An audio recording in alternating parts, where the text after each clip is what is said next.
Señor Jesús enseñó con mucho respeto y sobre todo enseñó mucho con respecto al dinero y a la manera de usarlo correctamente. Nos enseñó que no debemos hacer demasiado énfasis en él, ni tampoco debemos darle poca importancia. En esta clase queremos aprender algunos de los principios bíblicos que tienen que ver con el dinero y con los bienes materiales. Hay 3 principios grandes.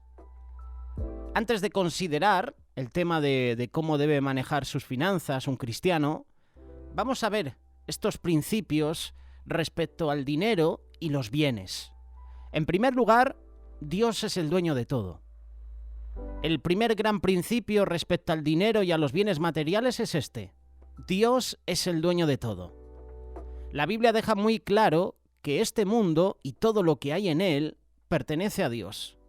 Dios es quien creó todas las cosas, por lo tanto, todas las cosas le pertenecen. De Jehová es la tierra y su plenitud, el mundo y los que en él habitan. Dios es el dueño de todas las cosas que hay en el mundo. Incluso él lo dice claramente en la Biblia. Ageo capítulo 2, versículo 8. Mía es la plata y mío es el oro, dice Jehová de los ejércitos. Salmo 50, versículo 10. Porque mía es toda la bestia del bosque, y los millares de animales en los collados. Versículo 12. Porque mío es el mundo y su plenitud. Nunca debemos olvidar que Dios es el verdadero dueño de todas las cosas. Podemos poseer muchas cosas, pero su dueño es Dios. David reconoció a Dios como propietario de todas las cosas.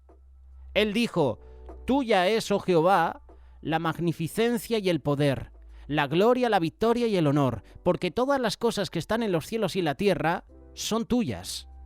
Tuyo, oh Jehová, es el reino, y tú eres excelso sobre todos. Primer principio: Dios es el dueño de todo. Segundo principio: todas las cosas provienen de Dios.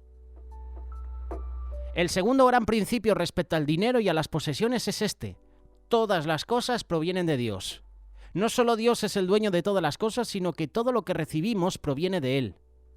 David dijo: las riquezas y la gloria provienen de ti. Primer libro de Crónicas, capítulo 29, versículo 12. Podemos ganar dinero trabajando mucho, pero es Dios quien nos da las fuerzas para trabajar. La Biblia nos advierte del peligro de olvidar a Dios y decir en nuestro corazón: mi poder y la fuerza de mi mano me han traído esta riqueza. Deuteronomio capítulo 8, versículo 17.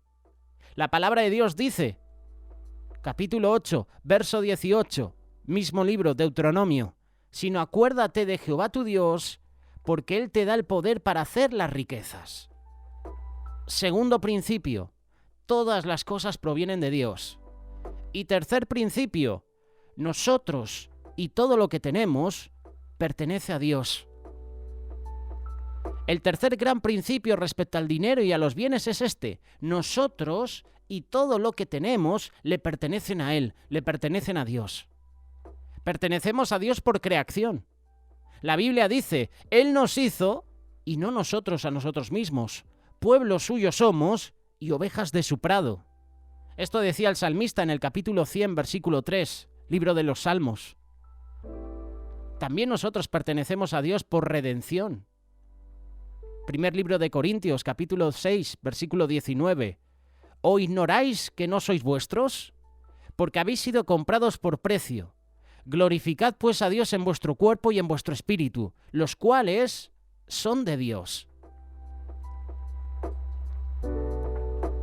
Puesto que nosotros mismos pertenecemos a Dios, todo lo que tenemos también. Todo le pertenece a Él. David también reconoció este principio. Después de haber dado una ofrenda sumamente costosa para la edificación del templo, dijo: pues tuyo es todo, y de lo recibido de tu mano te damos. Primer libro de Crónicas, capítulo 29, versículo 14. Recibo de gracia, doy de gracia. Cuando reconozco que todo lo que tengo pertenece a Dios y le entrego todo a Él, me libro de grandes preocupaciones. Todo es propiedad de Dios, no mía. Él puede cuidarlo mucho mejor que yo. Ahora bien, ¿qué enseña la Biblia respecto al dinero? Dios da algunos mandamientos muy claros respecto al dinero y cómo debemos administrarlo. Recordar que en esta clase estamos hablando de las finanzas. Un tema muy interesante. ¿Cómo manejas tus finanzas? ¿Cómo manejas la economía en tu hogar? Lo que entra, lo que sale, los gastos, ¿en qué los inviertes?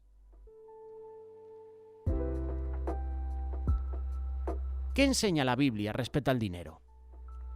Primer punto, no incurras en deudas. Dios no quiere que su pueblo tenga deudas. Romano capítulo 13, versículo 8. No debáis a nadie nada, sino el amaros unos a otros. Cuando nos endeudamos, perdemos un poco de nuestra libertad. La Biblia dice, el que toma prestado es siervo del que presta. Proverbios capítulo 22, versículo 7. Y muchas veces Dios llama a la gente a servirle, pero no pueden hacerlo por causa de sus deudas. Punto número 1. No incurras en deudas. Punto número 2. No te esfuerces por ser rico. El amor al dinero ha destruido más gente tal vez que ninguna otra cosa.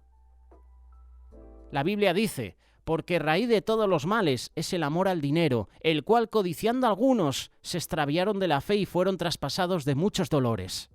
Primera carta de Timoteo, capítulo 6, verso 10. El dinero no es un problema. Tener dinero no es un problema.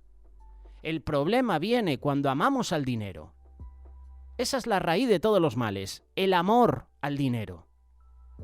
No tienes que ser rico para amar el dinero.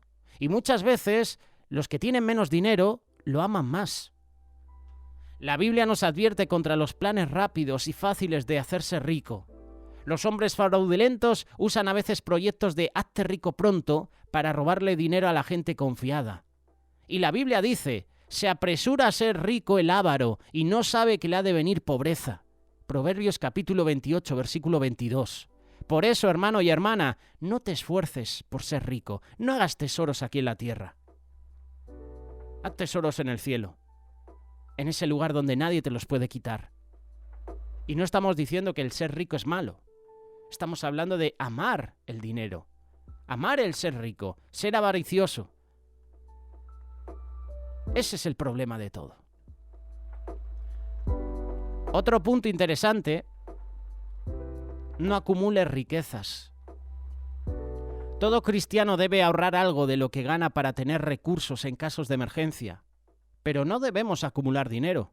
Salomón, el hombre más sabio que ha vivido, dijo, hay un mal doloroso que he visto debajo del sol, las riquezas guardadas por sus dueños para su mal. Eclesiastés capítulo 5, versículo 13. Jesús nos insta a hacernos tesoros, ¿dónde? En el cielo, lo que estábamos compartiendo, en vez de juntarnos tesoros en la tierra. Mateo capítulo 6, verso 19. No os hagáis tesoros en la tierra, donde la polilla y el orín corrompen, y donde ladrones minan y hurtan, sino haceos tesoros en el cielo, porque donde esté vuestro tesoro, allí también estará vuestro corazón. No acumules riquezas. No hagas del dinero tu Dios. Otro punto interesante, ¿verdad?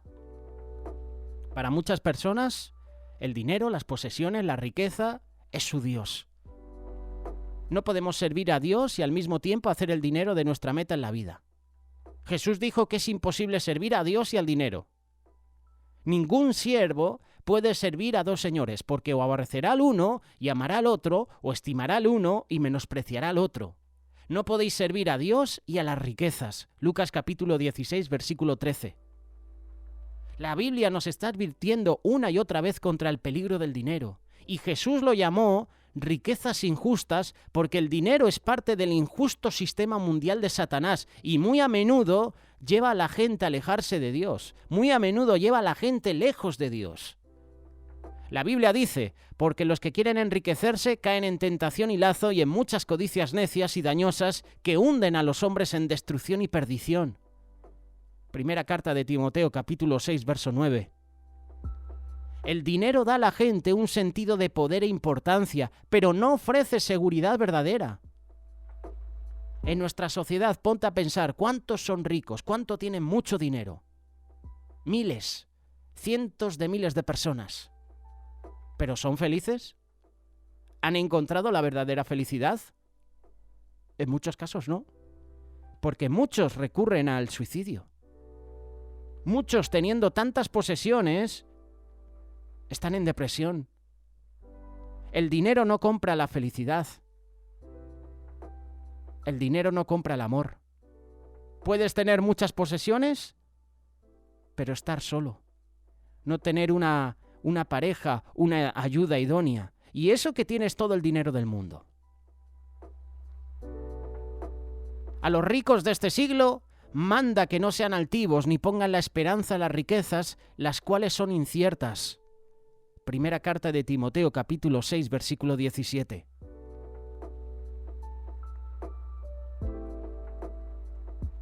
En el año 1921 se juntaron en el Edgewater Hotel de Chicago 9 de los hombres más importantes, 9 hombres de negocios más expertos en ganar dinero.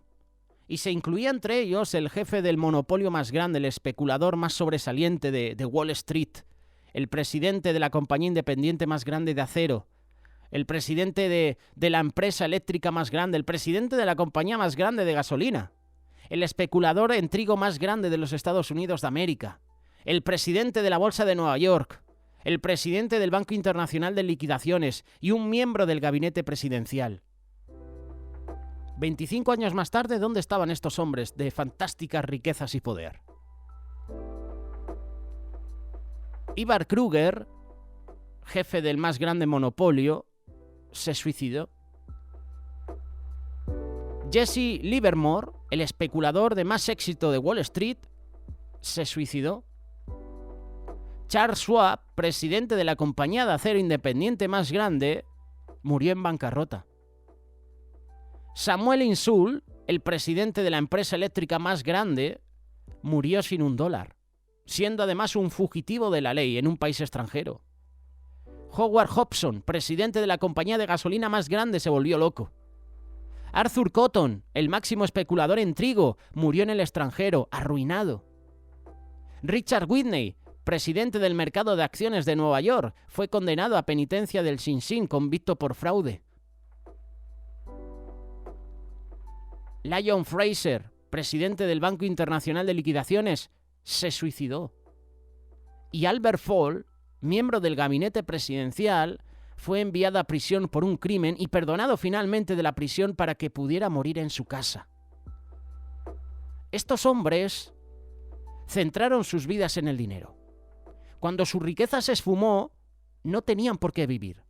En vez de poner nuestra esperanza en riquezas inciertas, yo entiendo cuando dice riquezas inciertas, pienso y puedo entender que se refiere a las riquezas que hoy tienes y a lo mejor mañana no. De la noche a la mañana lo puedes perder todo. Hoy estás vivo, pero a lo mejor mañana no. Hoy tienes mucho dinero, pero a lo mejor mañana no lo tienes. Yo puedo entender que eso significa riquezas inciertas. No sabes si las vas a tener mañana. Debemos poner la confianza en el Dios vivo que nos da todas las cosas en abundancia para que las disfrutemos. Ahora bien, ¿cómo manejar el dinero sabiamente? Un principio respecto al dinero que se recalca en la Biblia es este. Si somos sabios al manejar pequeñas cantidades de dinero, Dios nos va a confiar una mayor cantidad. Mateo capítulo 25, verso 14. Vamos a ver algunas prácticas de manejar el dinero sabiamente. Haz un presupuesto. Hay mucha gente descuidada con su dinero. Lo gastan y dicen, ¿a dónde se fue? ¿En qué lo he invertido? ¿Por qué no tengo nada? La manera de evitar esto es tener un presupuesto y llevar el registro de todos los gastos.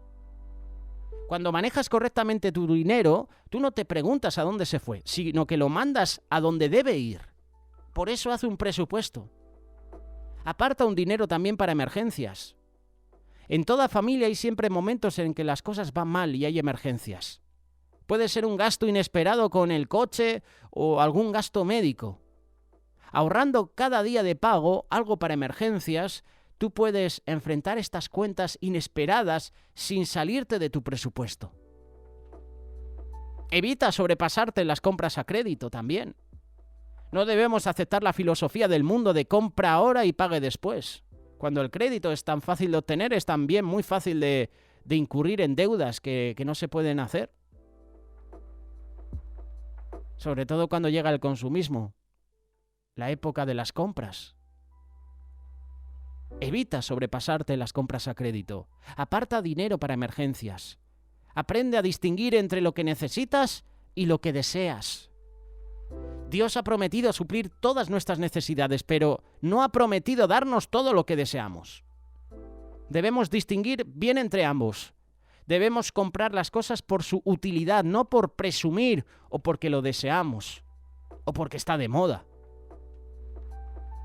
Evita comprar impulsivamente. Muchas veces vemos algo que queremos y lo compramos antes de considerar si está a nuestro alcance o no. Y este error puede evitarse siguiendo la regla del demorar las compras. ¿Cuál es esta regla? No hagas compras de ningún tipo bajo la presión del parloteo de un vendedor. No hagas compras de ningún tipo bajo la presión de la televisión, que últimamente ofrece anuncios. Compra un perfume, compra un coche, compra este teléfono móvil. Cuando el vendedor haya terminado su discurso, solo contesta: gracias, regreso en 1 o 2 días. Esto te dará tiempo para pensar en la compra y hacer tu decisión sin la presión del vendedor. Evita comprar impulsivamente. Paga tus deudas a tiempo. El pagar las cuentas honra al Señor y también te ayuda a tener una buena reputación y buen crédito. Es un buen testimonio para las personas que no son salvas. Vive de lo que Dios provee. Dios ha prometido proveernos de todo lo que necesitamos, pero no ha prometido que viviremos en gran abundancia. Cada cristiano debe aprender a subsistir con lo que Dios provee y no vivir impulsado por el deseo de riquezas o de cosas materiales. El apóstol Pablo aprendió a vivir contento ya sea que tuviera poco o mucho. Filipenses capítulo 4, verso 11. He aprendido a contentarme, cualquiera que sea mi situación. Sé vivir humildemente, es decir, vivir con casi nada, y de tener o sé tener en abundancia, vivir cuando tengo mucho. Vive de lo que Dios provee. Y esta es una advertencia especial. No sirvas de fiador. En el libro de Proverbios, Dios nos advierte 6 veces en contra de ser fiador por las deudas de otra persona. Hoy se llama aval. Y cuando avalamos la firma de alguien significa que asumimos la responsabilidad del pago de esa deuda. Si por alguna razón la otra persona no paga la deuda, entonces tenemos que pagarla nosotros. No debemos avalar la firma de otra persona porque Dios nos dice claramente que no lo hagamos. No seas de aquellos que salen por fiadores de deudas. Proverbios capítulo 22, versículo 26. Mucha gente ha aprendido por experiencia que cuando tratan de ayudar a un amigo avalándolo, acaban por perder a ambos, a su dinero y a su amigo. Se endeudan por intentar ayudar a un amigo que tenía una deuda muy grande. No seas de aquellos que salen por fiadores de deudas. Ahora bien, terminando prácticamente este espacio, ¿cómo salir de las deudas? Un cristiano debe manejar sus finanzas en una forma que honre al Señor. Tener cuentas vencidas y deudas pendientes es un mal testimonio y es una deshonra para el Señor. Hay mucha gente que está endeudada y piensa que lo que necesita para salir de las deudas es tener mayores entradas. Pero la solución no es tan sencilla como eso. Algunas personas que tienen poco dinero se endeudan y cuando reciben más dinero, se endeudan aún más. El lograr la libertad financiera requiere una actitud correcta y acciones debidas. Tú debes tener un anhelo intenso de verte libre de deudas. Debes creer que el ser libre de tus deudas es la voluntad de Dios para ti y todo lo que es la voluntad de Dios para ti puede llegar a ser una realidad en tu vida. ¿Cuáles son los pasos para ayudarnos a lograr nuestra libertad financiera? ¿Cómo salir de las deudas? Punto número 1. Haz una lista de tus cuentas pendientes y de tus deudas. Por cada deuda, anota la compañía, el banco o la persona a quien le debes. junto con su dirección y el nombre de la persona con quien debes hablar respecto a esa deuda y también la cantidad endeudada. Ten cuidado de anotar todas las deudas. Analiza tu presupuesto. Punto interesante. Haz una lista de todos los gastos necesarios en orden de importancia. No anotes cosas de las que pueden privarte. Determina la cantidad que ha quedado después de hacer los gastos. Debes usar este saldo para pagar tus deudas anteriores en una forma periódica. Recuerda siempre esta verdad. Tú puedes tener dinero en tus manos, pero si le debes algo a alguien, el dinero que no es verdaderamente tuyo pertenece a la persona a quien le debes. Por ejemplo, tengo una multa porque a lo mejor, o una deuda. Un compañero me ha prestado cierta cantidad de dinero. Ponle $30, 30 euros.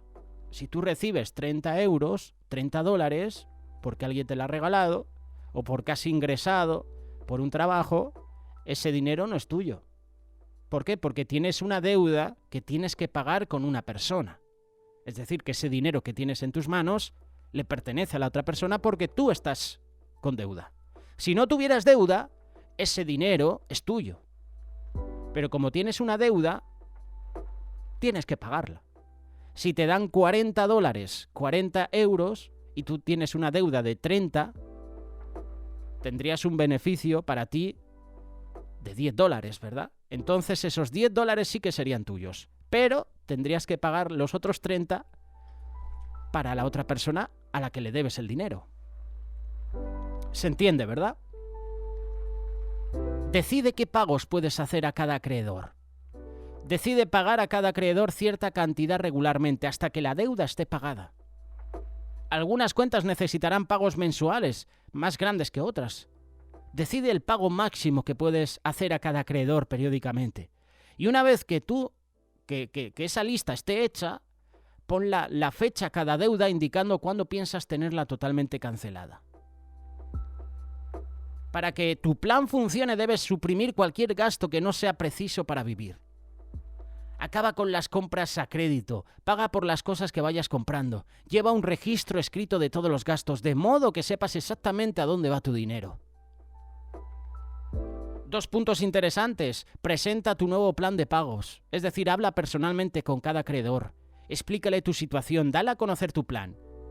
Pregúntale si está de acuerdo con la forma en que vas a pagar la deuda. Persevera en tu plan. Si sigues tu plan, empezarás a salir de las deudas. Cada vez que una deuda esté completamente saldada, indícalo en esa lista.